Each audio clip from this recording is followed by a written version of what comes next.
Hello! Welcome to GG Gray. I'm your host, GG.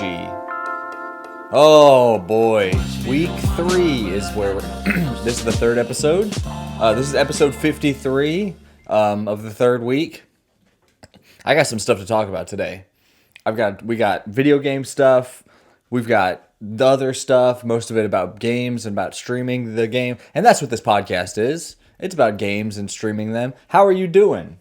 How are you doing this week? Did you do your breathing exercises like I talked about last time? Remember the machine gun tactic? If you keep doing that, if you do that a lot every day, you're gonna be breathing so well, you're gonna take flight when you're breathing. Like you're gonna breathe so hard, you're gonna propel yourself upward into the air, and then you fly away. You know, I always thought it was funny how Magneto could fly around. He bends metal, and I understand magnetism or some shit. He fucking calls the North Pole and asks to borrow their fucking magnets, I guess. Whatever, I don't know. I always imagined it would be far funnier though if he just wore steel-toed boots and he flew around like pushing his steel-toed boots through the air. Because then you would finally have a hero that flew feet first instead of hands first, like everyone, not like Goku. Goku flies head first because he's an idiot. But like your Superman or whatever, your Supermen, they fly fist first. You know, Goku's a funny flyer because with his hands by his side, he's a bullet. Like he's just like, you know, it makes a little more sense for Superman to have his hands out because there's like kind of like directional nature to flying. You know, kind of like when you run like you're like moving your hands, right? In the rhythm of your legs. And but Goku just has his by his side. That's like if he were running, he would have his hands. That's equivalent to just having your hands by your side, which I find very fun. So anyway, this is a podcast. This is a self-help podcast about running, flying, Magneto's boots, video games, and playing them to the internet. You are the beautiful internet. Well, beautiful when you search the right things, I should say. But you're the beautiful internet. I'm Gray. Let's talk about some stuff, man. I was listening to a podcast this week. One of my favorite podcasts, actually. I have very few bad things to say about this group of individuals. I'm not going to name them because like the reason I'm talking about this podcast is because of a dumb thing that I heard on that podcast, which to their credit, one of the other hosts he kind of refuted what the other host was saying, which makes for like good podcasting. You know, you want a little bit of fucking teeth in that thing. You know what I'm saying? That's like, I've talked to you guys about this before, and I've said it a lot on stream. Like, I cannot watch a streamer that doesn't have a little edge to them. You know, like I need some humanity. I need them to bare their fangs occasionally. And I'm not saying I want a streamer that just rages constantly, or that's not what I mean at all. I just want a little bit of like humanity, some personhood. You know what I'm saying? Because like these, anyway. And that's kind of what I want from anything in life, any sort of entertainment, podcasts or movies or TV shows. Like it can't just be like bubbly time anymore, you know? Like even Dragon Tales had the episode where like the dragons die or whatever. I don't know, like I don't know anything about Dragon Tales, but I just assume that they had an episode where the dragons died. And all you Dragon Tales historians, I'm sure, are like, yes, dude, the episode where Beeble Deeble dies, it was horrifying, dude. Beeble Deeble's death in Dragon Tales was absolutely traumatizing as a kid, you know? I know that's what you're saying right now. But anyway, like, yeah, I just want a little bit of, I want some like personality, some soul, some edge to my streamers that I watch or whatever. And my podcasters. And so sometimes whenever like, you know, one of your podcasts, they get into a bit of a disagreement between the hosts, that's fun, dude. It's fun to see a little controversy. And it's not just a matter of it being fun.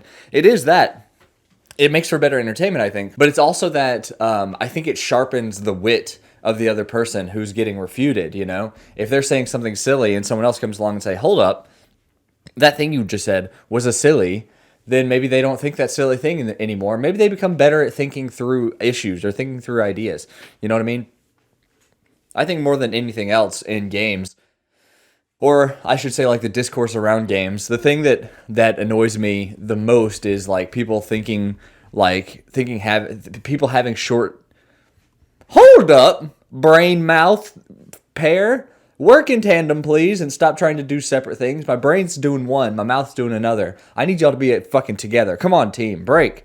So I think the like the biggest, one of the biggest annoyances in all of like video game discourse is people halfway thinking through ideas or whatever. And what I mean by that is like whenever someone's talking about one of the big publishers showing up to a con, something that I've heard a million times over the years is, well, what is Sony? And I'm just using Sony as a stand-in. It could be anyone, Bethesda, Microsoft, like any big publisher. There's a bit of Freudian slip to put Bethesda and Microsoft in the same sentence, huh? But like it could be anyone. I've heard people say, in person. I've heard people say on in media, podcasting, whatever. Say like, well, what is Sony even going to bring? They don't have anything. It's like you don't know. You don't know what they have. They have something. You just don't know it. That's why they go to these cons, to announce the thing that they have that you don't know. Well, Sony doesn't even have anything. What are they going to show? What are they going to show us? I don't fucking know, and neither do you, dipshit. You think are you the one with the crystal ball and you can see into the future and you know that they're not going to bring anything? I don't know. That's just something I've heard. That's the kind of thing I'm talking about, is like, and this is such a very specific sort of example, but it just speaks to an inability for a lot of people who are like out there giving their opinions and stuff to think through to the logical outcome of whatever they're trying to say. And so on this podcast that I was listening to, the thing that was brought up that I was just like, oh, you simple man, was the individual said, he said something to the effect of, he hasn't been like blown away by next gen graphics. Like he's seen the videos, the Ratchet and Clanks, the Demon Souls. I'm speaking specifically about like PS5 because the Xbox Series X doesn't really have any kind of first party stuff to show us to blow our minds. But he was talking about Miles Morales. He was talking about Demon Souls, Ratchet and Clank, that sort of thing. And he was like, they look good, to be fair. But I just think we've hit a point of diminishing returns on visuals. And anytime someone says something like that is so definitive and like, that's it, that's the final word, you have to raise your eyebrow a little bit. Like, I understand that's his opinion, but he's giving it with such like authority that I immediately become a skeptic whenever someone says something with any kind of like, authoritative, in any sort of authoritative way. Like that's when my eyebrow starts to raise.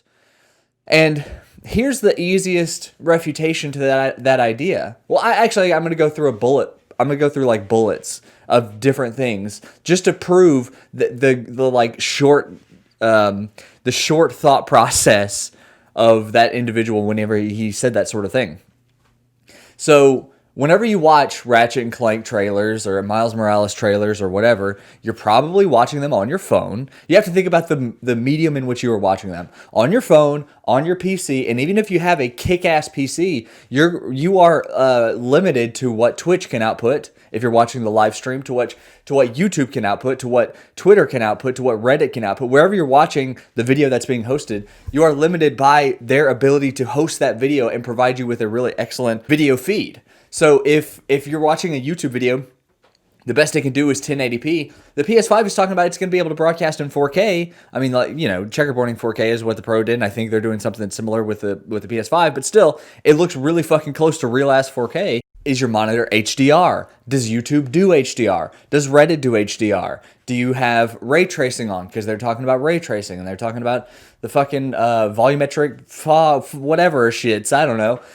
Like, there are all these factors that you're just not getting. You're just not seeing these things. You're not seeing the improved load times. You're not seeing the ability to go from game world to game world seamlessly. Because these trailers are just, they're giving a little bit of story, a little bit of gameplay. They're giving like a tone. They're not trying to show you everything. And they're not going to like be the definitive thing to wow you.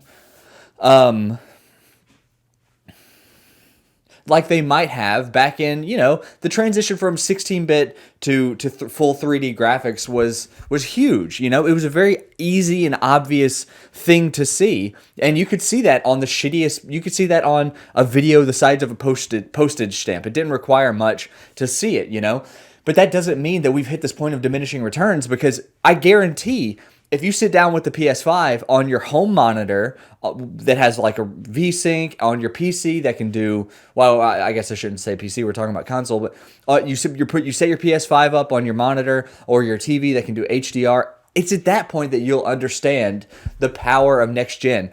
Also, but that's not the end of it. I've got other things to say, so track with me. Also, Miles Morales is being built off of a game that came out on PS4, Spider-Man. Now listen, Spider-Man is a gorgeous game. Like, that is a beautiful game. One of the best looking games on the PlayStation 4. But still, they were building off of that technology, and so they are kind of hamstrung by what that technology can provide. Right? And in the case of Ratchet and Clank, we haven't seen a ton from that game because that game's not coming out. That's not a launch game. You know, it's one that we've seen a lot of because it's going to be launch window or whatever.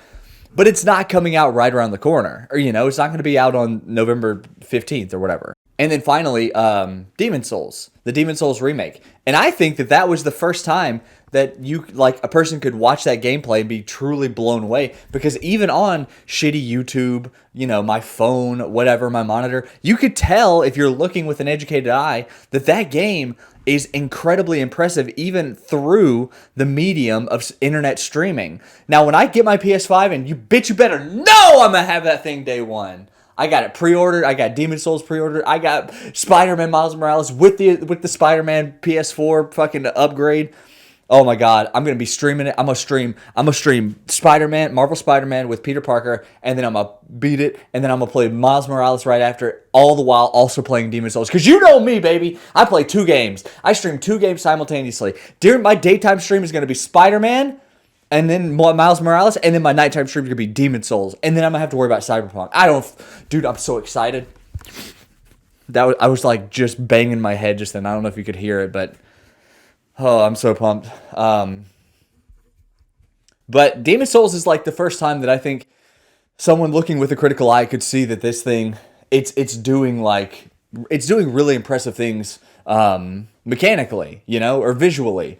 Right, like the animations for that game look better than anything that FromSoft has ever done. Better, I'm saying better looking. You know, they looked very smooth. They were creamy. You know, like the fog and stuff, the lighting, all of it looked fantastic. And just imagine when you actually get the technology of that ray tracing in your home and you can see it with your own eyes. Like it's going to be impressive. All right, so I think. Like, the most important thing to mention or to think about when you're thinking about the transition to a new console, we're not at a point of diminishing returns. It's just that the upgrades that we receive today because of the advancement of technology are more nuanced than they were at the beginning of the 3D gaming. And that's how advancement and evolution works in anything, right? So I'm a big MMA fan. If you know me, you know that I love mixed martial arts. And I'm gonna talk like briefly at the very end of the episode about the fight card we had the past weekend. So I'm gonna put it all the way at the end so people who don't care can turn it off. But one thing, and I'm just gonna use this as a relative example to kind of talk about advancement and evolution in an industry. But like if you look at the early days of MMA, the advancements that they were making were huge and obvious. You know, like Royce Gracie wins UFC 1, and everyone's like, holy shit, jiu-jitsu is actually a really powerful martial arts, Brazilian jiu-jitsu specifically. It is a really effective and powerful martial art. If you look at modern MMA today, and you look at the guys who are pioneering and who are advancing the sport, people like Israel Adesanya, people like Khabib Nurmagomedov, people like Petr Yan, like any of the champions really in the UFC, and you look at like the things that they are doing to improve MMA and to make it a more refined craft. The nuances are the devil's in the details, right? It is within the nuances that you see the change. It's not in the like UFC 1, it was literally the most obvious jump. It was equivalent to 16-bit pixel art graphics to 32 or 64-bit full 3D graphics. Like the jump was immediate, like holy shit, this is crazy and obvious. UFC 1, Royce Gracie comes out there and submits these like roiding giants, and everyone's like, holy shit, Brazilian Jiu-Jitsu is super effective. But these days, because technology in video games is so advanced, it's nuance. It's like details that really make the difference. And once you see all those details come to forbear, you can see the huge advancements from PS4 to PS5. Just like in MMA, Israel Adesanya is maybe the greatest striker in the history of mixed martial arts. Anyone can see that, but you don't see, like, you're not going to immediately notice the advancements that he's made over someone like Robert Whittaker or Anderson Silva, some of his old opponents who are incredible strikers by themselves. It's not going to be immediately apparent what it is that makes him different. But once you start looking at the little changes, it's like, holy shit, he is doing a lot and he is contributing so much. Just like with the technology of next generation PS5, it is contributing a lot to what we are going to ultimately see. It's just that this short-sighted mindset doesn't allow for that, and it's just like he glances at the screen, looks about as good as God of War, and walks away with a fully formed opinion over what the entirety of next generation graphics are going to look like. That's the kind of thing that just sometimes really gets on my nerve, is that short, if it takes like 5 steps to get to the end of a thought process, stopping at like step 2, that shit drives me crazy more than just about anything else. So there's like in games discourse, there's always the PlayStation has nothing to show, Nintendo's nothing to show, are they even going to be at the con? And then it's the like next gen graphics don't look as good because they said the same shit going from 360 to PS4, whatever, 360 to Xbox One. They said the exact same shit. And then another big like gamer thing to say going into a new year is looking at the calendar and being like, no, this year's not as strong as last year. Like game release wise, like this year's not as strong as last year. Now this year was an exception to that because this year was so just absolutely stacked with games. Like we went into this year with Last of Us 2, Watch Dogs Legion, Doom Eternal, motherfucking Cyberpunk. Like some of the biggest games maybe of the generation are all coming out in this one year. And on the back of 2019, which a lot of people, it was one of those years where it's like, it's kind of a weak year. Everyone that got to the end of the year that's like in games coverage or whatever ended up like retracting that statement and be like, wow, this is a really good year. And it's like, yeah, just don't fucking make these like super definitive statements before you even know what is going to happen in the year. It's the same kind of shit, you know? It's just this like, I don't know. I feel like there are too many gamers giving their opinions and like whatever. But anyway, I think the most important thing to take from this whole rambling session is that you shouldn't listen to anyone, including me. Form your own opinion. It's going to be stupid, just like mine, and we are going to revel in our stupidity and not knowing truly anything. All I can say is that I'm looking forward to PS5, and I'm sure it's going to look incredible. It's going to blow my balls back. And I'm really ready, dude. I'm so excited for that experience. Well, speaking of being excited about experiences, I've played some video games this past week, dude. So I want to say from the start, I put The Witcher 2 on pause. Not permanently, but because I am a pretty decent bit through that game. But it is on pause for... In fact, I think I'm going to start it back. I don't know. I'm not sure. I have a stream today, and I'm going to play some Metal Gear Solid 5 for sure, which I'm going to talk about in a second.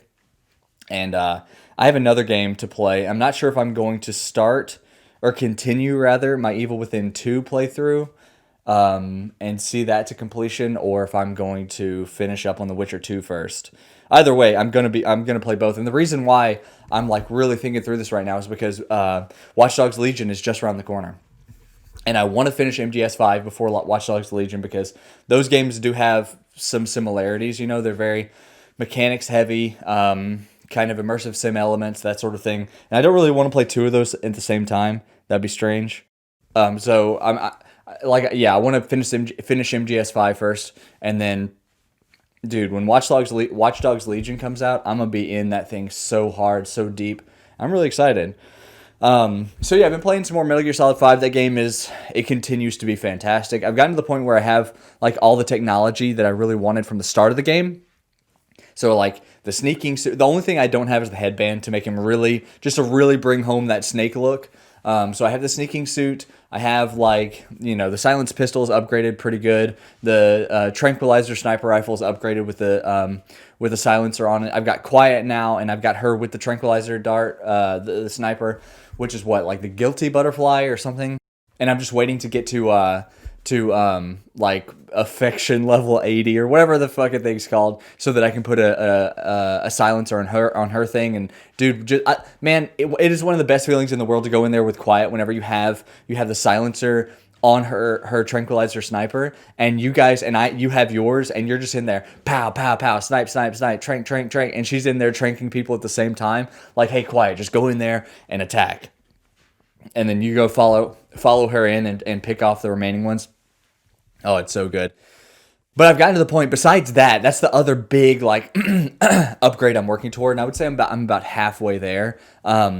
Besides that, I've gotten like all the other technology that I really want, and I get like S's fairly easily. Now, there are some missions that are horse shit, that are really difficult to get an S rank on, regardless of how good your tech is.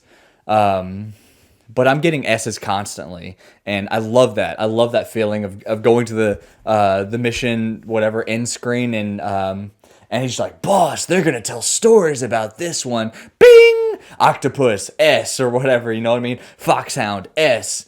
It's so good, man. But yeah, that game continues to be fantastic. I'm really trying to beat it very soon, and I'm like, I just did the mission recently where you you rescue the children in the mines.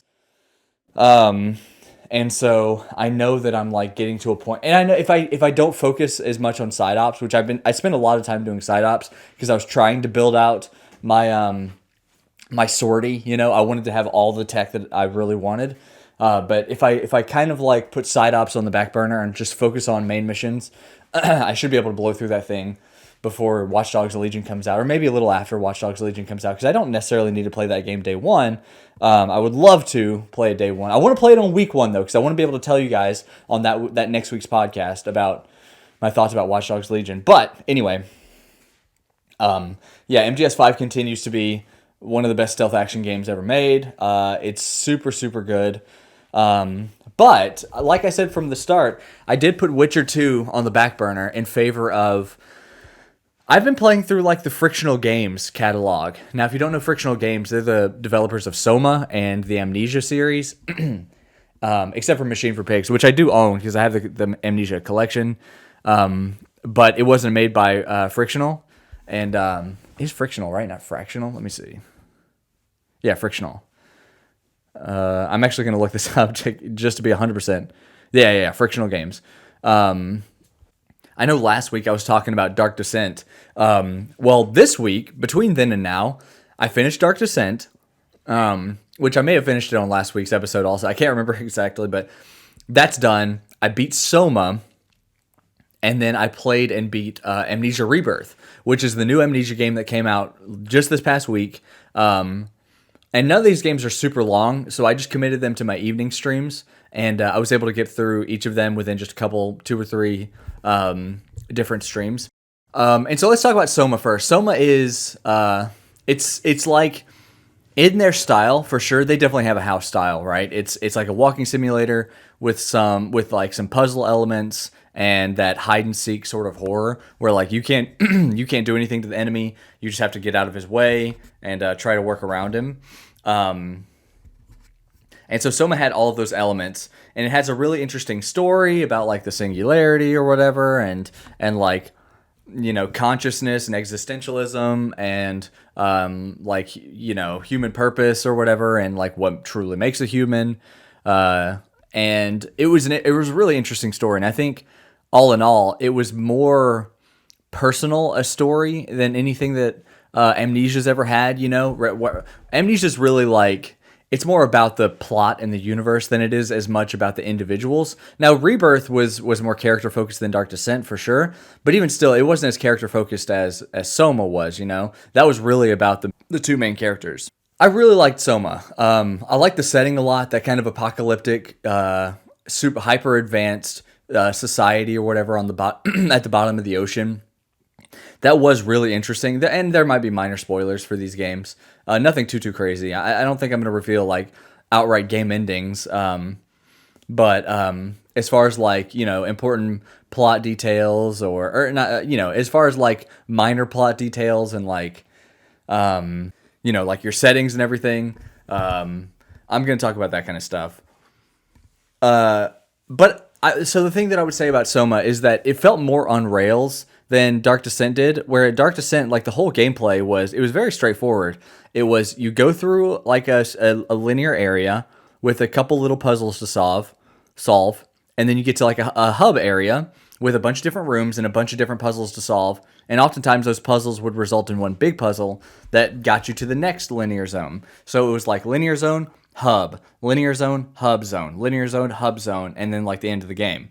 I thought that was a very simple, very straightforward, very easily digestible, setup to their gameplay. Soma was a little more linear. Like it didn't have as many of those hub zones. It had a couple. And I don't think the puzzles were I don't know. The puzzles were maybe a little more annoying, and I think it's because of the hyper detail of Soma. It's like the more stuff that you cram into those worlds, the more obfuscated the solution to puzzles are, and so you're really having to like dig around the toy box to find the race car you were looking for or whatever. And that did make for a slightly more frustrating experience. And all in all, I don't like the linear stuff that Frictional does as much as I like the hub stuff. Like, it's nice to be in a zone where I have multiple doors to go through and figure out which door is the right door to start at, and then go to the next door and see how the previous puzzle carries over into the next puzzle. Like, I like that sort of gameplay in their games a lot. And yeah, Soma didn't necessarily have as much of that. And also, the water sections in Soma where you're having to KOTOR 1 style put on the suit and traverse the bottom of the ocean, those were not fun. They were not good. It's hard to see, obviously you're in the ocean.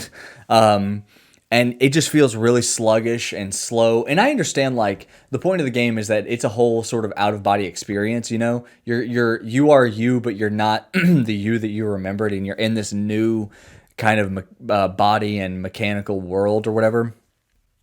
And so they do want to give you that kind of out of place emotion, and it gave me that, definitely, because traversing underwater was bad.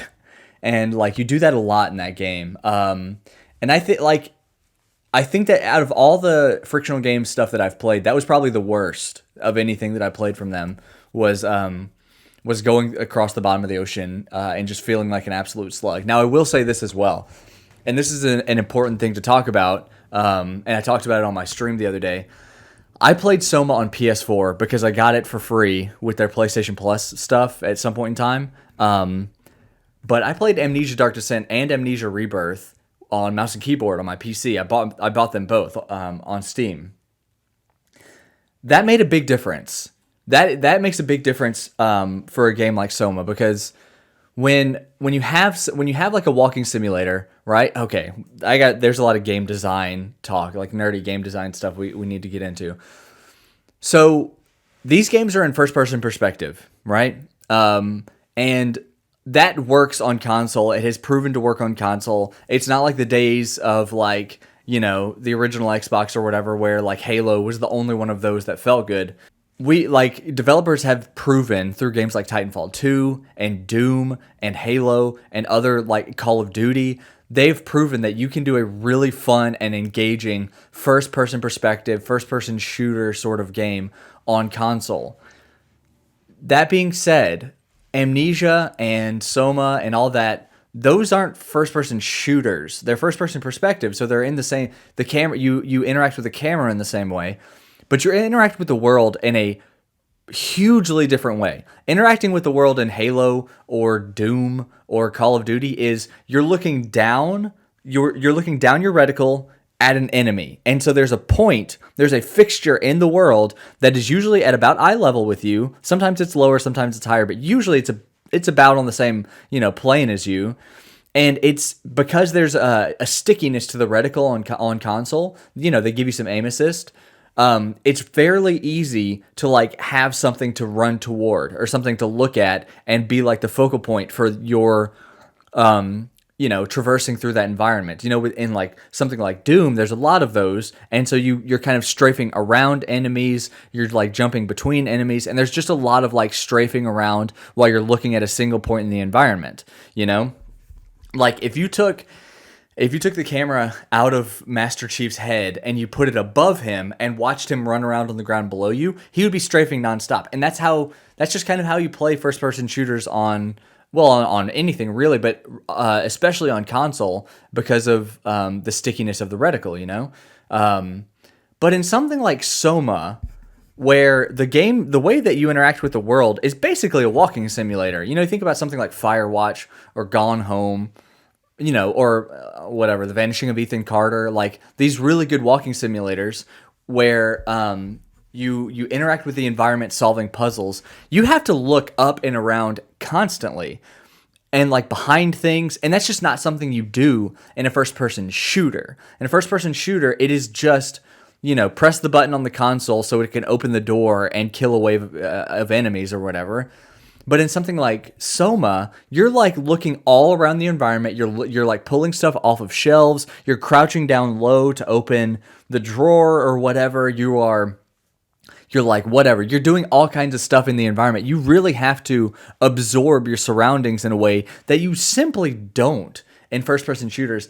And my whole point in saying this is that on console, this is really tough because you're using a controller. And on the right stick of that controller, the right stick controls, generally, it controls the direction that you look. It controls your reticle, your aim. Now, to look around an environment in a game like that on console, your stick moves like half an inch, from the neutral zone, the center point, the neutral zone, when the sticks are just sticking straight up. You've got like half an inch to an inch of movement to the point at which the stick stops. So if you want to like look past that half an inch that the controller allows for, you have to continue pressing up or whatever in whatever direction, and so the reticle just accelerates. And so you're like, it's almost like the pedal of a car. You're like accelerating to the point in which you want to go. Whereas on PC, because your range of movement is as big as your mouse will allow for, which I guess is just as big as the cable on the mouse would allow for, you can look around the entire room in the same way that you would look around a room, in real life. Like you can just point to the direction you want to look at, and your camera will look there. And so it's just it is an altogether different kinesthetic experience of playing a walking simulator on controller versus playing it on mouse and keyboard. Now I know I'm using the word walking simulator in a way. I don't think these games are advertised as walking simulators, but as a person who has played a lot of walking simulators, it basically is. A walking simulator, take Gone Home, for example, like the proto walking simulator, the one that kind of like created this genre. You're going to this big house, you're like looking around, trying to solve these puzzles to figure out what happened in this house, and that's the whole game. Soma is essentially the same way. Now the environment's bigger, you have more than just a house, but other than that, you're just moving from room to room, looking all around the room, trying to find where to plug in this little thing into the receptacle to turn on another device. You're basically doing that in Gone Home. Like it's the same thing, it's just that in Amnesia and Soma, they add the wrinkle of having a monster to contend with. My whole point is just that I was not in the best place to play Soma because I played on PS4, and specifically because I played Amnesia Dark Descent on PC. I think if I had started with Dark Descent on PS4, I wouldn't have this complaint. But because I played Dark Descent on mouse and keyboard, I was accustomed to their game feel on that sort of control scheme, and then going to the same game feel essentially with Soma onto an altogether different control scheme that is not as good. I would be 100% clear, and I'm not a PC elitist. Those people can go fucking eat a dick. I'm not one of those people. I'm not a fucking PC master race. Like I'm not that person at all. But it is just true that some games are better on controller, some games are better on PC, mouse and keyboard. I would never play a platformer on mouse and keyboard. That is psychopathic behavior. That's insane talk, I wouldn't play a top down like bullet hell game on mouse and keyboard. That's insane. That's a game. That's a controller game. That's a gamepad game. You know. And there are other games like that. Like I would never play an RTS, and I tried to play Halo Wars. It feels like shit. I wouldn't play an RTS on controller, you know?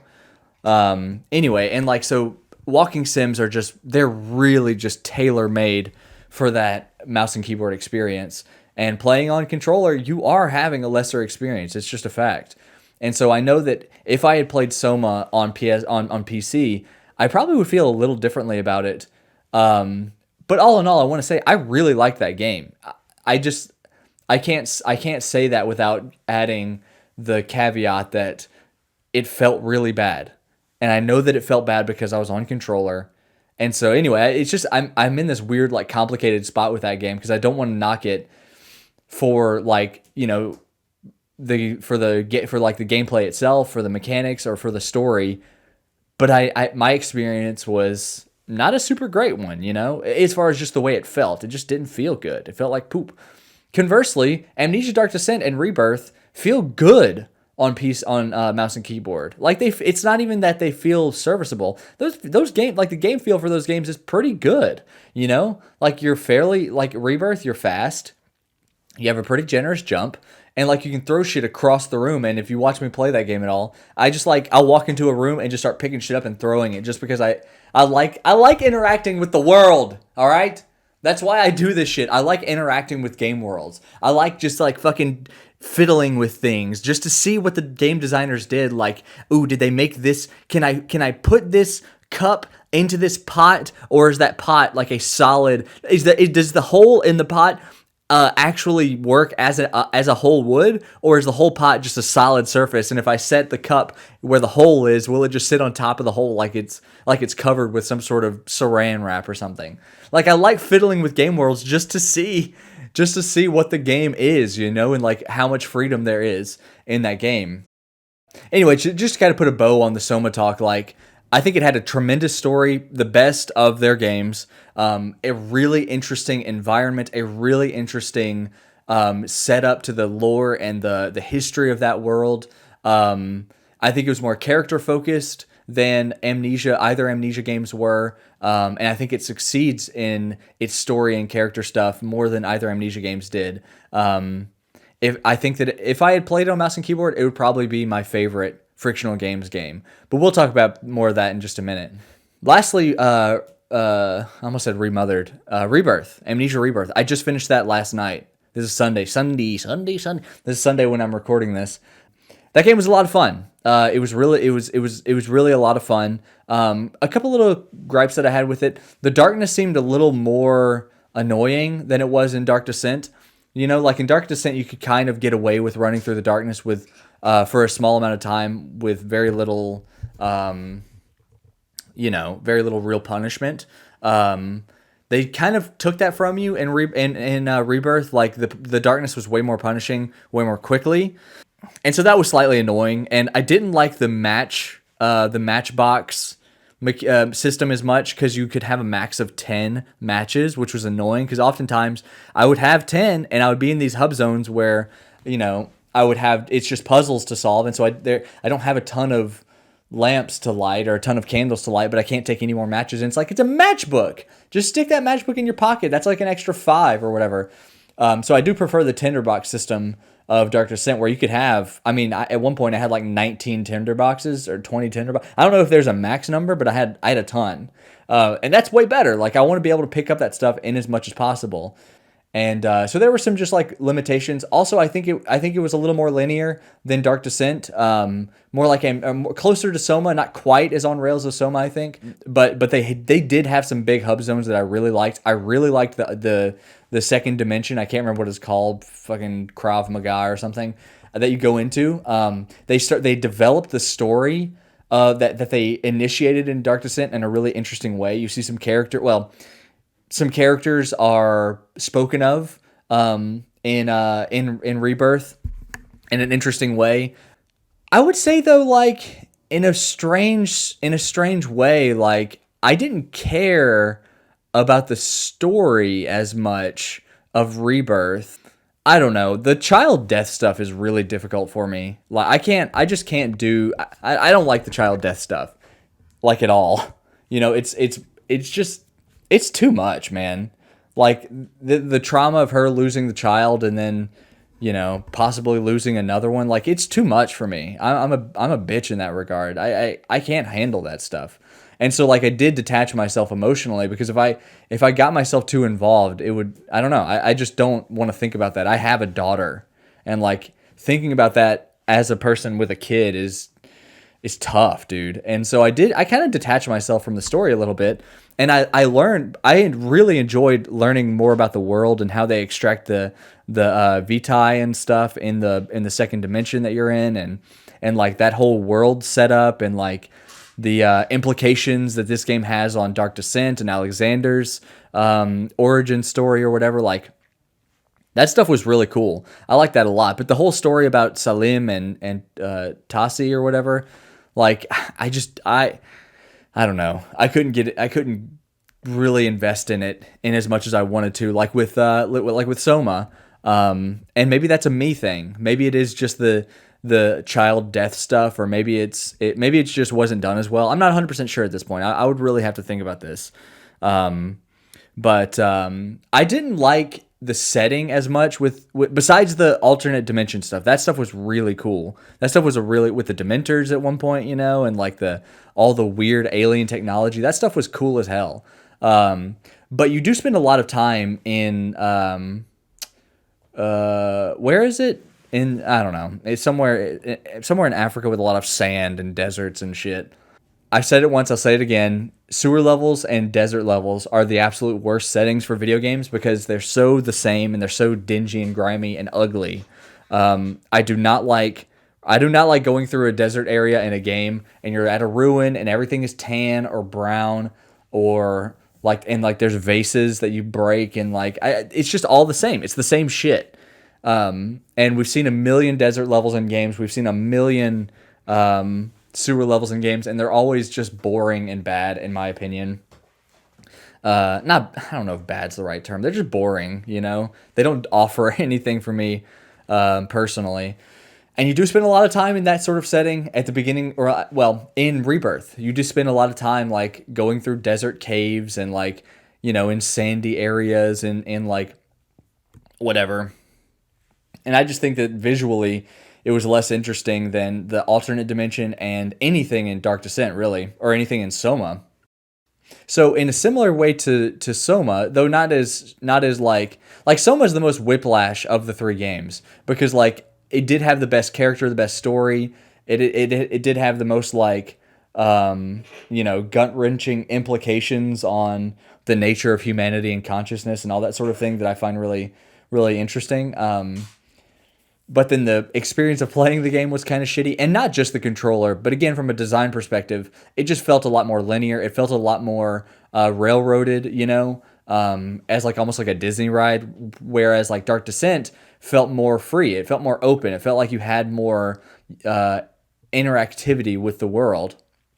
More dynamic, I guess. It's just really interesting having played all these three games over the course of a little over a week or so. It's been a really interesting experience. So Soma was definitely the most, whiplash of the whole bunch. And then Rebirth had a little bit of that whiplash, not to the same degree. And I think because overall I'm a little cooler on Rebirth than I was either Soma or Dark Descent, but specifically because I just wasn't as invested in the personal story, and the desert stuff was just kind of dull for me. But at the same time, the alternate dimension stuff and the lore and the world building was all really good. And when you learn about the other, race of beings, all that was fantastic. So there was a little bit of tonal, whatever, experiential whiplash for me in that game as well. Now, I want to rank these things because I know that's what gamers care about. They just want to hear your top 10, top 5s, top 3s, top 2s, top 1s. That's what we care about. And I care about that shit too. I'm not dunking on you guys. I'm dunking on me too. I'm going to rank them. And after this conversation, you may know exactly how I would rank it. But I'm putting Dark Descent at number 1. Dark Descent is the most even experience for me. For me personally, I like the setting throughout the whole game. I liked all the gothic shit. all the like cobblestone and slimy fucking moldy bread. Like I like that kind of stuff a lot. I really like that old like European castle vibe, like the Castlevania kind of stuff. That's just such a great setting for me. It was definitely the weakest of the bunch as far as story, but it still offered a really interesting world, or setup to a story. I guess it offered really interesting lore that I appreciated a great deal. Yeah, Dark Descent, and it felt the most dynamic. It felt the most free of the trilogy that I played. It felt like I could kind of, it just felt like you had more space to move around, especially compared to something like Soma. And even still over Rebirth, which I think Rebirth probably had the biggest areas whenever they did go big, but it just felt like there were more like sliding between, two big rocks or crawling through, some small sort of burrow in the ground. There's more of that than there was in Dark Descent. And so yeah, Dark Descent. I think. Listen, I haven't played any of the Penumbra games. I know they're like episodic. I think there's a 1, a 2, and then a third one. Maybe the third one's like a DLC or something. But I haven't played any of that. I don't know. I don't know much about Penumbra at all, except that it kind of established the formula for a lot of these sorts of games that Frictional would do. But Dark Descent is my favorite. It was the one that was the most even. It didn't have the highest of highs in the series. I think Soma probably had the highest highs, but it definitely didn't have the lowest lows. I think Soma had the lowest lows. It was the most like, it was just overall the best experience, I think. Now the tricky part, and that was easy. Putting Dark Descent at number 1 was easy because I just had such an even good time with it, like 9 out of 10 sort of game for me. But the tricky part is going to be where I put Soma and Rebirth, because I am factoring in the idea that the fact that I played on controller, because it did affect me. It was my experience, and the story was so good. I think best in the series, best in what I played anyway. But man, traversing through the water just sucked. Like, I like, I don't know, there's some things I like about traversing through, like, underwater sections, like not having to contend with gravity and shit floating around is fun, because especially in a game like that where you can just grab it and throw it and it'll just float away. That's fun. But all in all, like, just the sluggishness and the lack of vision, everything is kind of obfuscated, and I don't know. And then Rebirth with the desert sand stuff, but then the alternate dimension stuff was really good. And like the tree lady, like all that stuff was really cool. I like that a lot. All the alternate dimension stuff was really, really dope. My favorite, honestly, probably my favorite setting in either Amnesia games that I played. It's just that I did not like the desert stuff at all. Some of the puzzles in the deserty areas were kind of annoying. I didn't get invested in the characters as much as I did in Soma, and like maybe even, I mean, it was honestly kind of comparable to Dark Descent. Dark Descent didn't offer as much in the way of characters, but like I didn't have to detach myself from the characters of that game like I did with Rebirth, because of the child death stuff.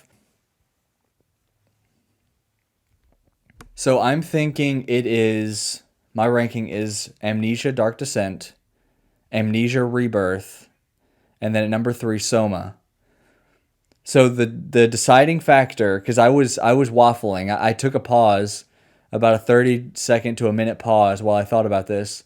The thing that I realized and made me decide to putting Soma at number 3 was that I figured out the ending to the game way early. Like, I knew exactly how it was going to end, because they're telling you all along the way. It's just that your character, Jamie, or whatever his name is, doesn't want to accept it, about the copying stuff.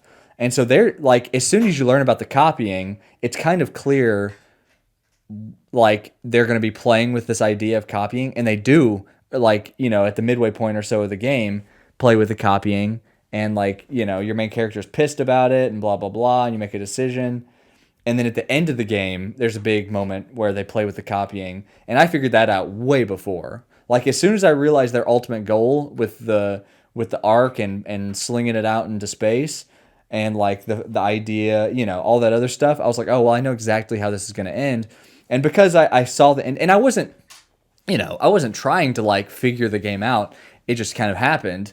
And so whenever it did happen, it was a softer impact. Is if I hadn't figured out the ending, I'm sure it would have hit a lot harder. But because it did kind of land soft, yeah, I think I'm gonna put. I think Soma had the best ending. That said, though, like compared to Dark Descent and Rebirth, it had a better ending than either of those games. But still, I wasn't like what could have been a really great moment, and probably a moment that would have put it at number two. Um, yeah, I think maybe they showed their hand a little too much because they were trying to like they wanted to clue the character, they wanted to clue the gamer in as to what was happening. That is, as a writer, that's something you do. You foreshadow. You do the Chekhov's gun.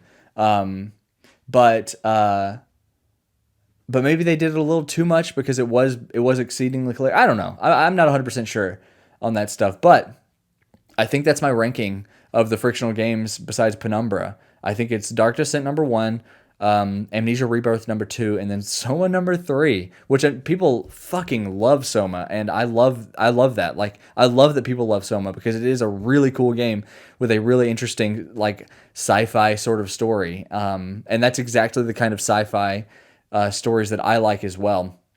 It was just that some of the experience of playing the game was really really weak. But look forward to more Metal Gear Solid 5 this week. Look forward to possibly some. I'm not 100% sure. I'm going to have to figure this stuff out this week. But possibly some more Witcher 2. Possibly some Evil Within 2. And possibly some. Ooh, Watch Dogs Legion. Definitely some Watch Dogs Legion. I'm getting that this week. It's just a matter of when and how quickly I beat these other games. But yeah, so before we get into the news, and dude, I know I've said it once. I'm going to continue saying it until stuff happens.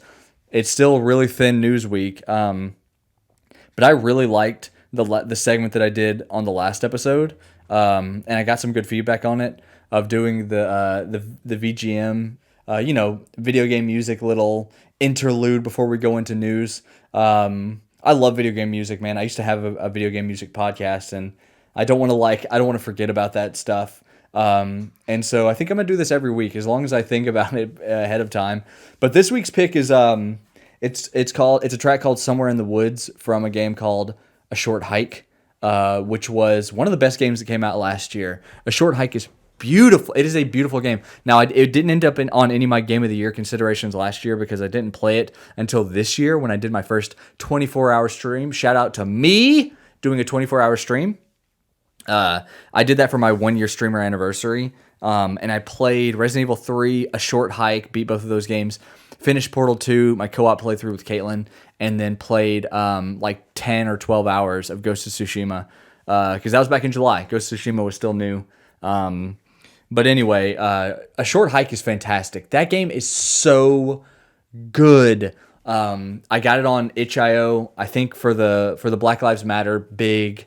They were doing like the big thing where like you donate money and you get like 1,200 games or something crazy, and that was on there. And it was a game that had been, it had piqued my interest a long time ago. I just never sat down to play it.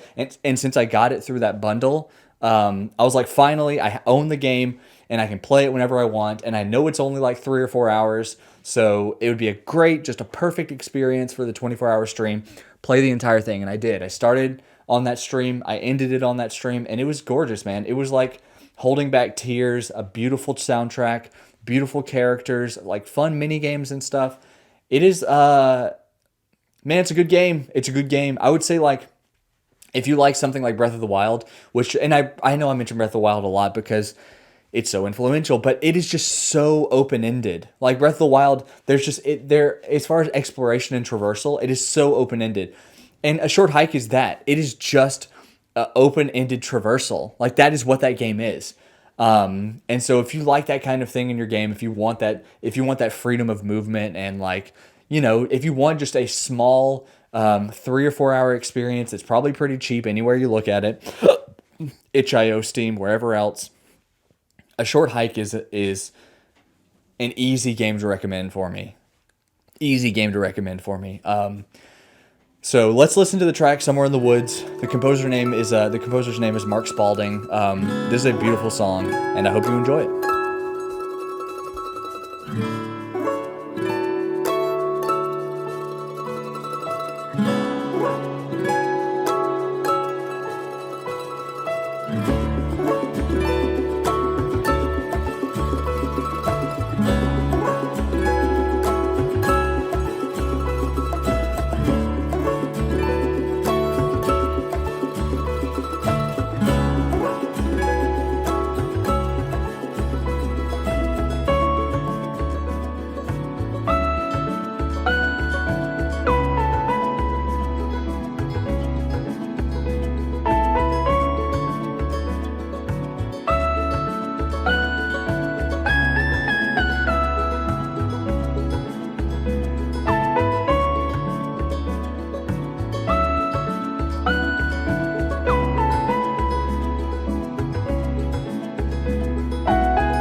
All right, man, beautiful track. God, it makes me sad and happy at the same time. And one thing I wanted to mention about a short hike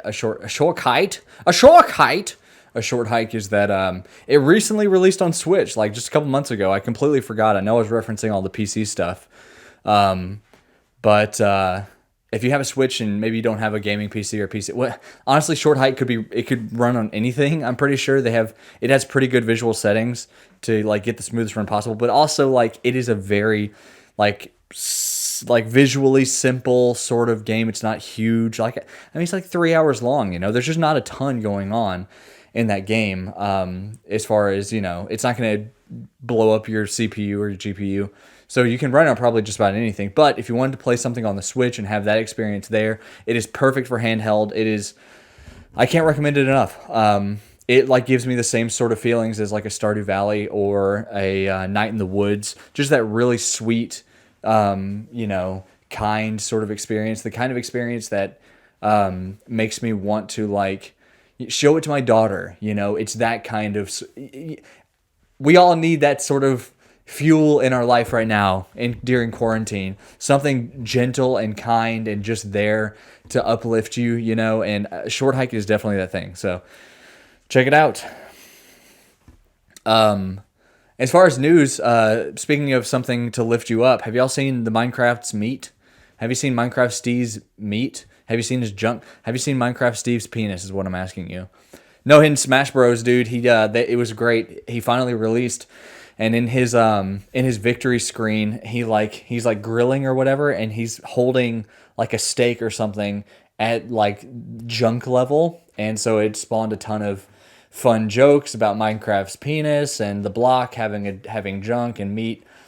It's all good, dude. It's all so freaking good. I love it. I love when there's like, you know, fun fucking unintentionally funny stuff from a company like Nintendo, who is so buttoned up normally, you know, like they're so serious and buttoned up and for the kids, and then they do this thing that accidentally spawns this whole like fucking comedy thing on Twitter and whatnot about Minecraft Steve having, you know, just his junk out in Smash Bros. It's so good. But I gotta be honest with you, man. Still dead ass news. Not a whole lot going on. Sony released a video detailing the PlayStation's UI, and like the thing that I want to say about that has nothing to do with the UI, because I skipped through it. You know, I put it on like 2x speed and clicked around that video. That's how little interest I had. But I don't know. I wanted to see it. The thing that I wanted to say, the most important thing, idea, whatever thought that spawned from watching it was that we don't have gamers, like, listen to me, or people who do podcasting or people who stream. You don't have to give an opinion on everything that happens just because you think you need to. Like watching the PS5 UI thing was the most like, this exists, period, end of sentence thing that I've ever seen in my life. But yet still somehow these you know, these people that provide coverage and stuff, they still somehow formed like these opinions, and they all just felt so contrived and just like, oh my God, you don't think this. You're just talking. But what am I talking about? I'm just talking. I don't think anything. I actually don't think. Between my ears, there's nothing but wind and earth. I'm an avatar. But yeah, there's not a whole lot going on right now, man. Konami came out talking about how PT is probably not going to be on the PS5 in some like, you know, sharky sort of like roundabout way of like, everything on the PS5. I made them Russian again. They're like, you know, only the big stuff, period. I don't know.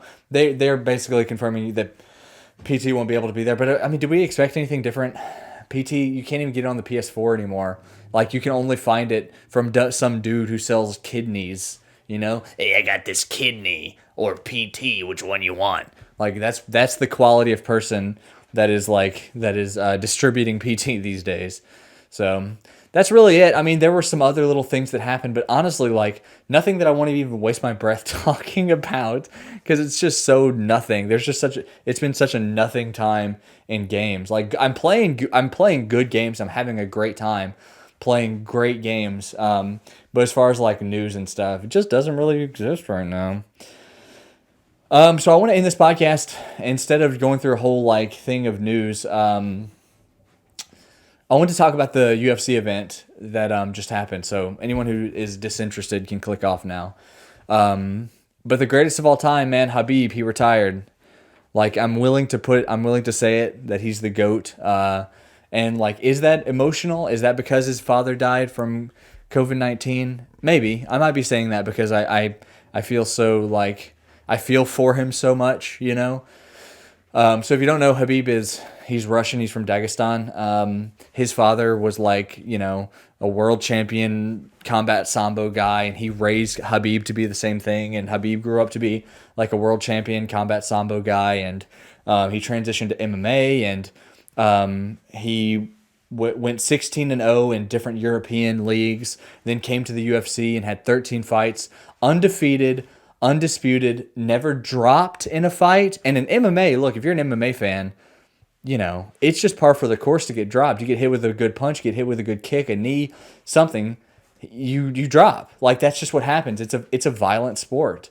You know, it is fighting. It is the purest form of combat that has ever existed in sport. You know, it is more combat than collegiate wrestling. You know, any other form of martial art, boxing. It is like pure combat between two individuals, and it's why it's so raw. It's so emotional, but it's why I love it as well. You do get invested in these individuals. You do get invested in these characters. And I had gotten invested in Khabib. I had seen every single one of his fights since his debut in 2008 or whenever it was, 2009 something. I can't remember exactly the time, but like he fought Kamal Shalarus. I saw him fight Abel Trujillo. I saw him fight Gleison Tebow. I saw him fight Michael Johnson. I saw him fight Rafael Dos Anjos. Dos Anjos would go on to become the UFC lightweight champion after a few more fights. And I remember like people had forgotten about Khabib because Khabib was injured for a long time. And there were questions if he was going to ever come back because he was just injured and he couldn't stay healthy. And it was just a really troubling time to be a Khabib fan. But like Rafael Dos Anjos went out there and demolished the former UFC lightweight champion Anthony Pettis, who looked like a god. Anthony Pettis was killing. And Rafael went out there and outstruck Anthony Pettis, who's a striker. He murked him. And I remember to all my friends, like, have we forgotten about Khabib? Because Khabib destroyed Dos Anjos and made it look easy. And Dos Anjos was like an incredible jiu-jitsu guy. And Khabib took him to the ground, beat him up in transition, outworked him. He just absolutely demolished Dos Anjos. And I've just been a Khabib fight since the beginning. Like, since he knocked out Thiago Tavares with that classic eagle punch and then got on top of the ground and pound and put him to sleep, you know? Like, I've seen all his shit.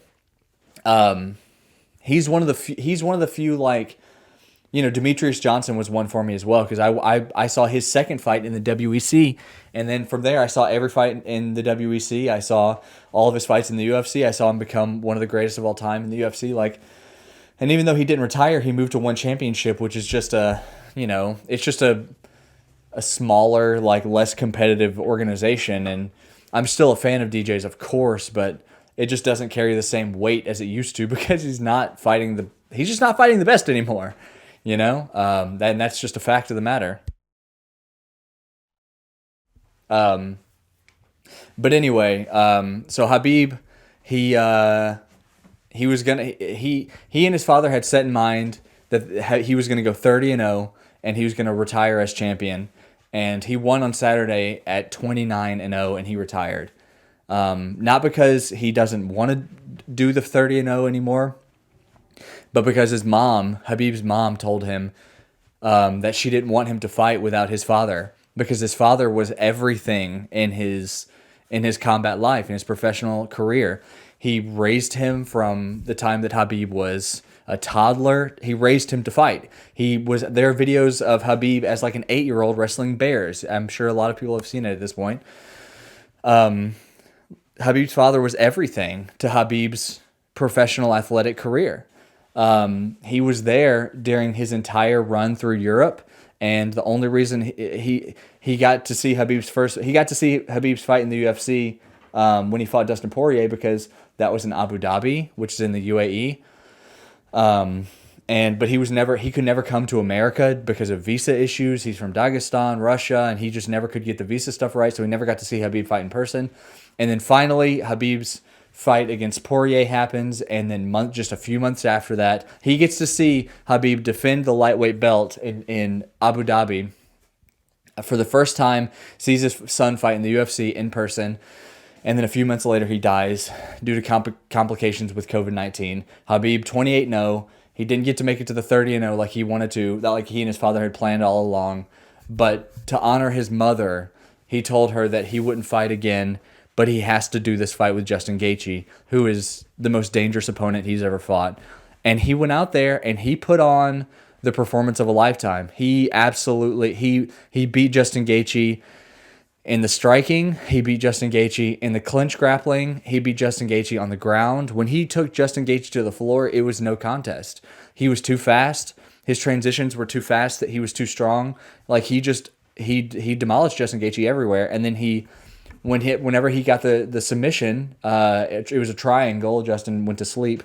Whenever he got the submission, he went over to the center of the octagon and like he got down on his knees like he's gonna pray, and he just started weeping, like put his face to the canvas, and he was just like, you could see him vibrating. He was crying so hard because of the passing of his father and this being his final fight. And we didn't know at that point that it was going to be his final fight. We just thought, he was emotional because of his dad. And most people had thought Khabib still had at least one more fight to do because he's 29-0 now. Maybe a couple, depending on how it goes. But he stands up. Justin Gaethje goes over there and hugs him. He and Justin were friendly because they have the same manager and they like go way back. Like Justin has helped him before, like cut weight, and like they had been friendly in the past. And so the build up to this fight was nothing but respect. And like Justin went over there and hugged Khabib while Khabib was on the ground crying. And it was a beautiful scene, man. Like emotional, hard not to watch that, knowing the history of Khabib and the history of Khabib's father. And it was hard to watch and not just feel like sad, And then he gets up and they go to do the interview and he's taking his gloves off. And it was at that point, and I said it out loud. I was like, is he retiring? And Caitlin was like, no, he better not. Because he's Caitlin's favorite fighter. Like, Khabib is just like, you watch him in these videos of him training and him interacting with his sparring partners and stuff, and he's just a good dude. Like, no one has a bad thing to say about him, He's a good, decent guy. He's funny. He speaks in like really good but broken English because he's Russian, and he's just so endearing. He's got the Vegeta hairline, the craziest widow's peak you'll ever see. He's just like he's the best guy, and he's the greatest to ever fight in mixed martial arts. And like, I don't know, on this Sunday after the event, it's weird. It's like, because for almost as long as I've been an MMA fan, because Khabib came around right after I had been an MMA fan for only a couple of years when Khabib made his UFC debut. And he comes around, and I'm an immediate fan and all that stuff. It's weird to have an MMA world with no Khabib. But it's exciting at the same time because the lightweight division is now opened up. And I mean, most of the best competition had lost to Khabib already. The only one being the Tony Ferguson fight, which is unbelievable that we never got. But like he stopped Gaethje, he stopped Poirier, he stopped McGregor. Like, and anyone below that little collection of guys wouldn't stand a chance. Dan Hooker wouldn't stand a chance. Charles Oliveira wouldn't stand a chance. Kevin Lee wouldn't stand a chance. Paul Felder wouldn't stand a chance. Like, the guys at the top of the rung, at the top of the ladder, on the top rung of the ladder, they were just run through easily. Conor, Dustin Poirier, no one below them would even hope to have a chance. So it's like, what else is there? He's not going to go to another weight class. You said it before. He's just not interested. He doesn't care about the double weight champ stuff. He just wants to be the best lightweight ever to do it, and he succeeded. I mean, it is undisputed. He's the greatest lightweight to ever fight on this planet, and maybe pound for pound as well. So anyway, it was a fantastic fight card, a lot of great fights, an emotional fight card because of Khabib and the retirement and his father. And he's only 32. Like, he could continue fighting for 3 or 4 years in his prime.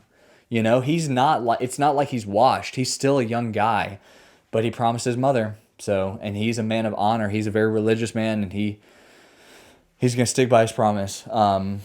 But like Robert Whittaker, he got back in the win column with I want to say a dominant decision over Jared Cannonier, which was just so fun to see because Cannonier is this guy who believes in like crystals and stuff, and he's all into QAnon, the biggest political hoax in modern American history, QAnon.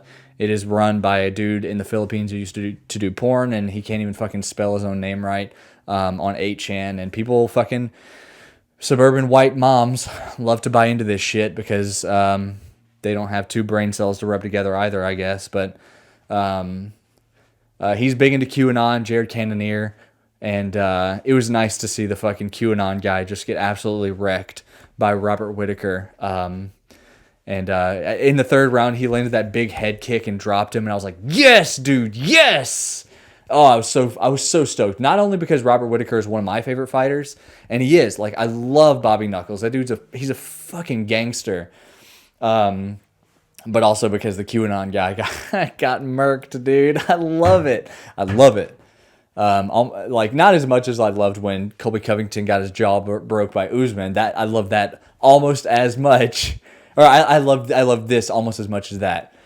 Just utterly satisfying. A great night of fights. But man, this has been the Gist of G Grays. This has been a long episode. I've had a lot to say with this episode. I was kind of like I was looking at the list. I was looking at the docket of stuff to talk about. I was like, okay, not as much this week. It's a little lighter week, but I don't know. I guess this is why I'm a streamer. I can just keep going. And listen, I've said it before. I'll say it again. I'm the most consistent motherfucker on the platform, babies. Goodbye.